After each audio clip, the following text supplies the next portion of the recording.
Finance people will never tell you this, especially on social media, but stocks and shares ISAs are a scam. It's not the ISA part that's the problem. The tax-saving vehicle, the 20,000 you can put in each year, that's good.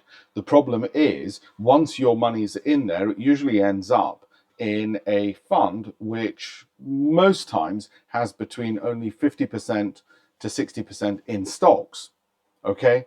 The rest is sitting in bonds, for which read high interest cash account. So you're getting poor performance because it's like driving with only two wheels working, okay? And you're also, worse than that, you're paying for them to hold cash. So whatever you're earning in interest is going largely into, on that cash element, that 40 to 50% is largely going into their fees. So what does that leave you with? Well, you're running at half speed, 60 to 50% in stocks. And why are funds created like this? That's the big question. And the reason they're created like this is because, first of all, the fund manager knows that if there's too much volatility, you might panic. Just imagine your house. If the price of it went up and down too much, you might panic. But you don't panic, do you, with your house? Because you know you're holding it for the long term, which is the whole point of stocks and shares ISAs. You don't panic because you're holding it for the long term. So you're keeping it in a vehicle. So they've got that wrong.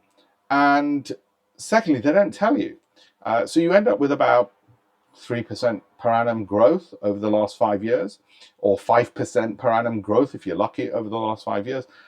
The bottom line, so what's the answer? No, it is not to go to a better broker. It is not to try and find a better stocks and shares ISA. It is to open a stocks and shares ISA, but you make the decisions so you can put all the capital into stocks and shares.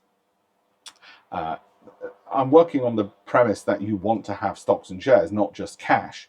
Okay, some of you might be 90 years old and you just want cash. If you want stocks and shares, then the best thing is that you buy the shares. Now, if you've got £20,000, I wouldn't recommend dividing it equally amongst 20 companies because you'll only have about 1,000 in each.